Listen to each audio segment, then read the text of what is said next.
misolimiz to'xtalib o'tamiz. 2x plus y barobar 0,5, x plus y barobar 0,3 degan sistema ekan.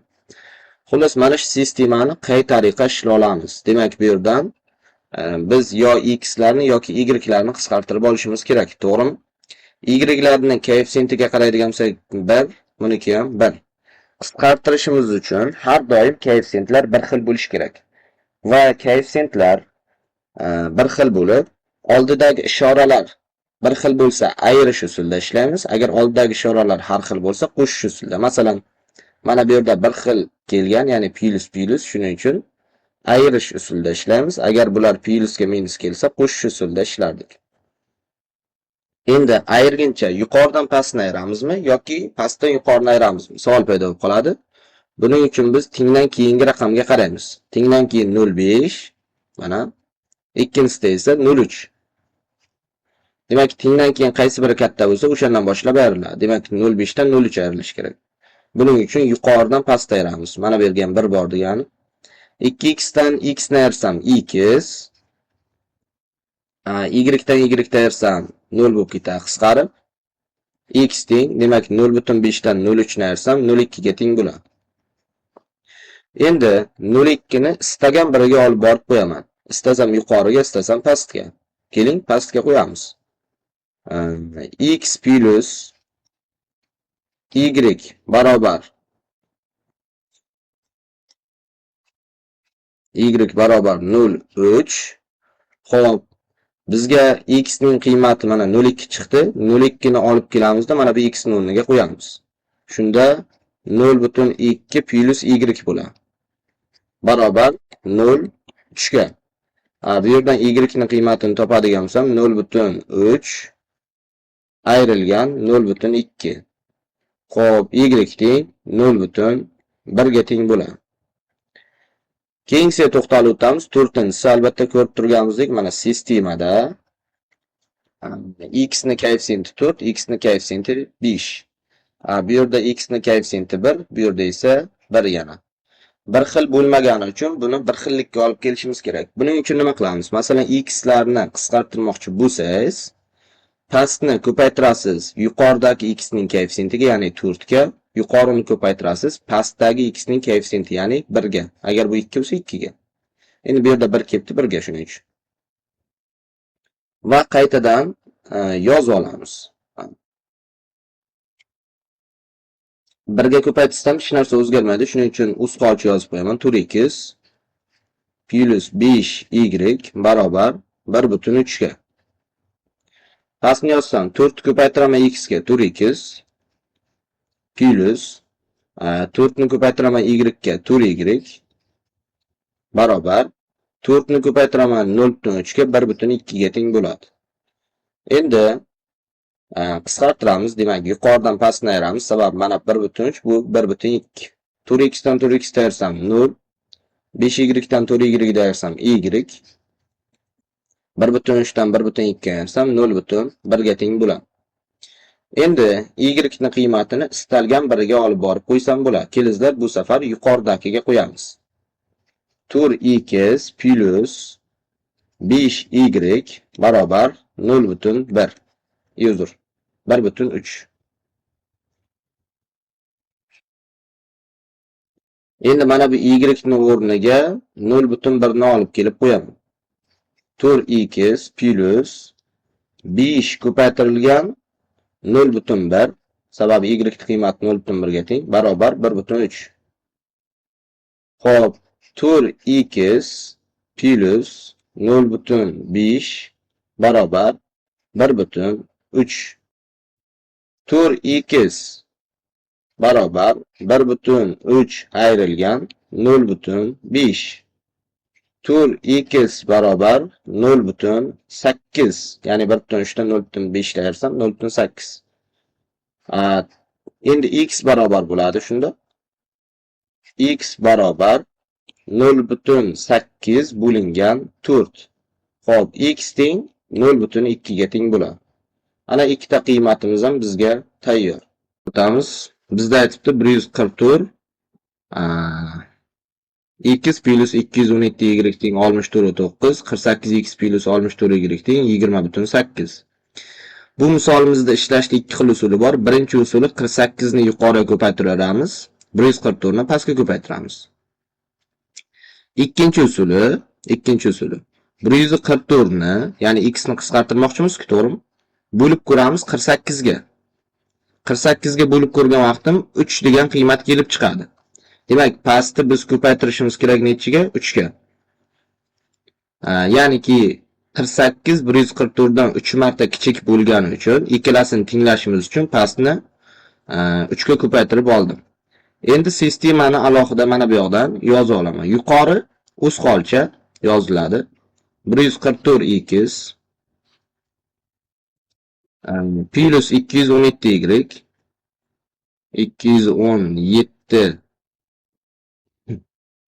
217y barobar 64.9.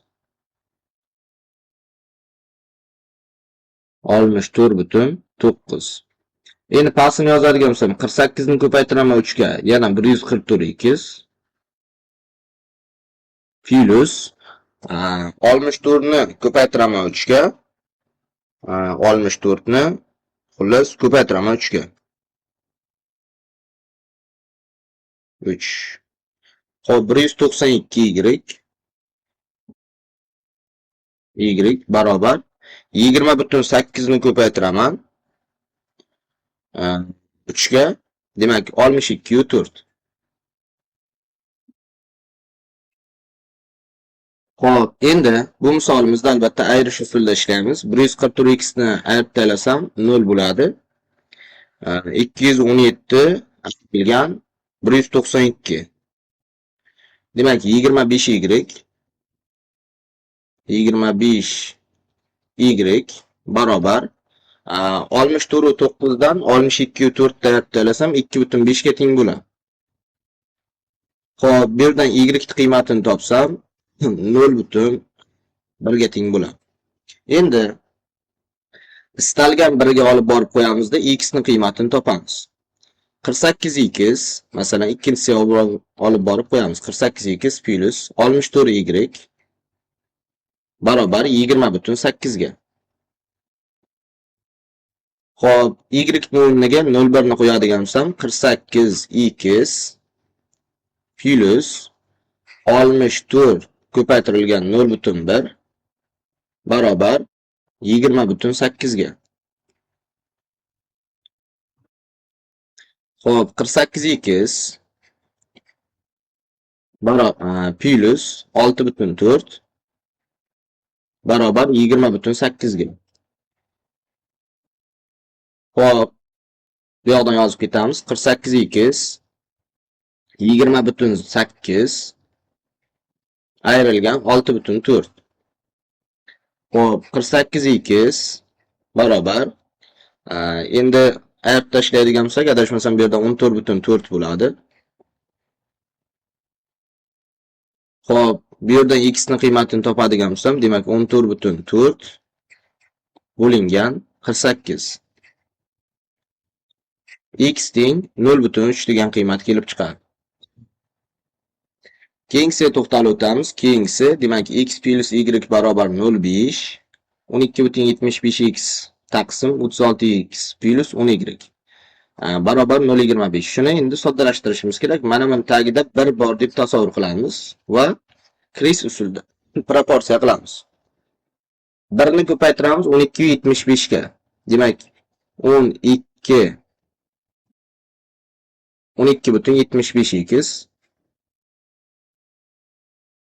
75x barobar 0.25 ni ko'paytiramiz 36x ga 9x plus 0.25 ni ko'paytiramiz 10y ga plus 2.5y.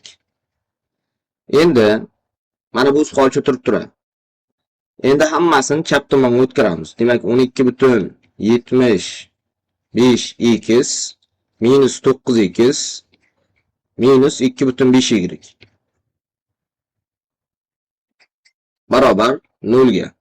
12.75 dan ayiradigan bo'lsam, demak 3.75x minus 2.5y 2.5y barobar 0 ga. Xo'p, endi yuqoridagini olib kelib mana tagidan qo'yamiz. X plus y barobar 0,5 ga. Xo'p, demak, bu yerdan nimani qisqartirmoqchimiz? Masalan, x larni, to'g'rimi? Demak, x larni qisqartirmoqchimiz. Pastni ko'paytiramiz nechiga? 3,75 ga. Ko'paytiradigan bo'lsak, yuqori uzqochi 3,75x minus 2,5y barobar 0 ga. Pastni ko'paytiradigan bo'lsam 3,75x. Xo'p.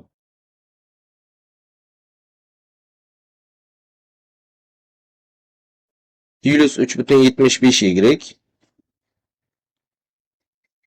barobar keyingisi esa 3,75 ni ko'paytiramiz 0,5 ga.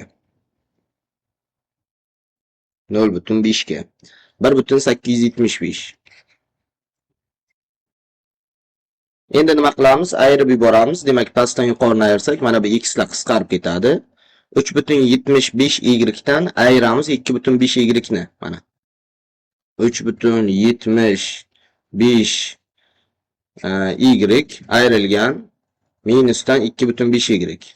2,5 y barobar 1,875 dan 0 laversam 1,875 ga teng bo'ladi.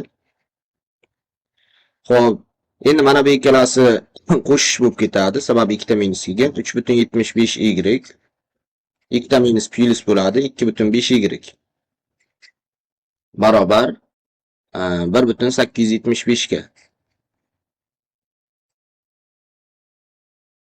6,25y barobar 1,875 ga. Xo'p, bu yerdan y qiymatini topsam 0,3 ga teng bo'ladi. Y 0,3 bo'lsa, o'rniga olib borib qo'yamiz. X plus y barobar 0,5.